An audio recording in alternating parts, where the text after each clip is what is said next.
Updating Fox top story, the FBI now releasing documents from its investigation into Hillary Clinton's private email server, including notes from its closed-door interview with Clinton. Mike Emanuel live in our D.C. newsroom. And Mike, what else are we learning from these notes? Well, Greg, Hillary Clinton was asked about her knowledge regarding the different levels of classification of U.S. government information. Clinton told the FBI she did not pay attention to the level of classified information and that she took all classified information seriously. The FBI notes Clinton was aware there was a private email server in her Chappaqua, New York basement, but did not know of the various server systems until being made aware recently. This interview notes Clinton did not explicitly request permission to use a private server or email address. Greg? Mike, Donald Trump's campaign just released a statement. Tell us about it. That's right. Jason Miller, senior communications advisor to the Trump campaign, says, quote, Hillary Clinton is applying for a job that begins each day with a top secret intelligence briefing, and the notes from her FBI interview reinforce her tremendously bad judgment and dishonesty. The Trump advisor goes on to say she cannot be trusted with the presidency and its chief obligation as commander-in-chief of the U.S. Armed Forces. Clinton campaign spokesman Brian Fallon says the campaign is pleased the FBI has released the materials from Clinton's interview, which her team had requested. He notes her use of a single email account was clearly a mistake, and she has taken responsibility for it. And the Clinton campaign concludes these materials make clear why the Justice Department believed there was no basis to move forward with this case.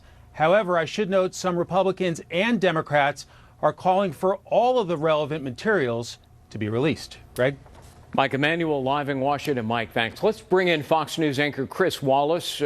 We just found out today that Chris will be moderating the third and final presidential debate on October 19th. And congratulations again. We had talked earlier, Chris, but this is something I think to be proud of. At the same time, you're looking at it certainly as a real challenge, aren't you? Oh, a real challenge and a big responsibility. First of all, I can't even begin to write questions because we're talking 6-7 weeks from now. I've got to watch what happens in the first couple of debates, see what ground is covered, what isn't. You got to see what's going on in the campaign. You got to see what's going on in the world. So it'll only be in about the last week or 10 days that I'll try to come up with the right topic areas and the right questions to ask about those topics. And the 6 different topics, now, those are not settled by both sides. That's simply what, in the end, you decide on, right? Yeah, that was the most daunting moment yesterday when they called and asked me if I wanted to do it, they being the Commission on Presidential Debates. The way it's divided is there will be 6 buckets, 6 topics, ISIS, immigration, whatever. And I said, well, who decides what those are? And they said, you do.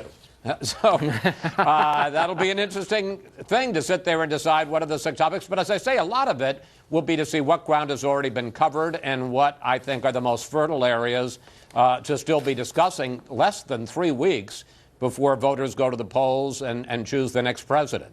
Now, on Sunday, on Fox News Sunday, you usually have a guest or two, and you go through what's topical, and you challenge them quite often. But this is going to be different, isn't it? Absolutely. And I'm keenly aware of that. On Fox News Sunday, I do a lot of research. I have a great team, and we try to come up with very pointed questions and very strong follow-ups. This is not a Sunday show interview. This is a debate. So to a large degree, I want to just be able to throw the piece of meat into the cage and let the 2 lions go at it. And to the degree that you don't even see that I'm there, that's the mark of how successful a moderator I'll be. I mean, if at the end of the debate, folks say, that was a great debate, I really learned a lot about Trump and Clinton, and if there's a third-party candidate, that one as well, and I don't even remember you were on the stage, then I'll have done a really good job. I'm sure it'll happen just like that. Let me switch subjects. Almost every day seems to be a new revelation with regard to Hillary Clinton, either her foundation and accusations that donors are buying access or influence, or her email server. And today, of course, the FBI releasing the notes from its interview of Hillary Clinton that Saturday, just before James Comey, the FBI director, announced that he was not referring any criminal charges. What's your reaction to this today? Well, I would pick up on your last point. Comey did not recommend any criminal charges against her. I think this was heavily lawyered. She's got very good lawyers. And look, the notes aren't the most impressive, don't make her look great in the sense that she doesn't recall a lot of stuff. She was relying on her aides and their judgment as to whether something was sensitive or not. She didn't know when there was a C on a document that meant that it was classified. It may have been erroneous, but she didn't know that's what it was supposed to mean. So she doesn't look like she was completely in command or in control. But that wasn't the point. She was trying to get through that 3-hour interview without a criminal referral, and she succeeded in that. So even if this document dump at the very beginning of Labor Day weekend doesn't make her look good, the bottom line, I'm sure, as the Clinton campaign is concerned, is that there was no criminal charges. She's gone on, and she's going to be participating in those presidential debates. But as you say, at a political cost, at the top of the show, we put up on a screen, her memory problems in the interview, couldn't recall training on classified information, couldn't recall using her power to classify, couldn't recall receiving emails that should not be on an unclassified system, could not recall briefings she received when leaving office because of her 2012 concussion. There they are back on our screen. I mean, this is fodder for her opponent in this presidential race, Donald Trump, to say, you see, there are serious questions about not just judgment, but competence. Would you expect Trump to go there?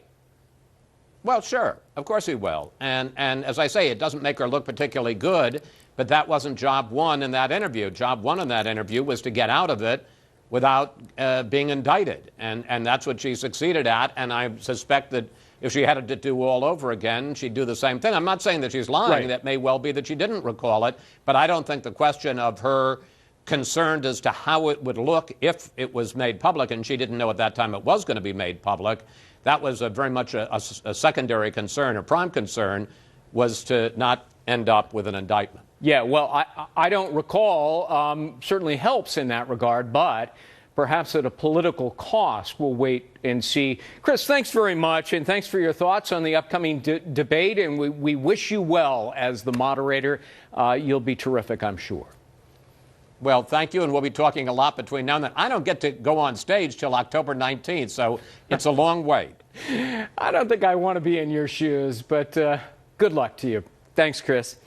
This weekend on Fox News Sunday, Chris will be talking with Dr. Ben Carson, former rival and now an advisor to Donald Trump, and Dr. Jill Stein, the Green Party presidential nominee. That's coming up Sunday. Check your local Fox station for Fox News Sunday with debate moderator Chris Wallace.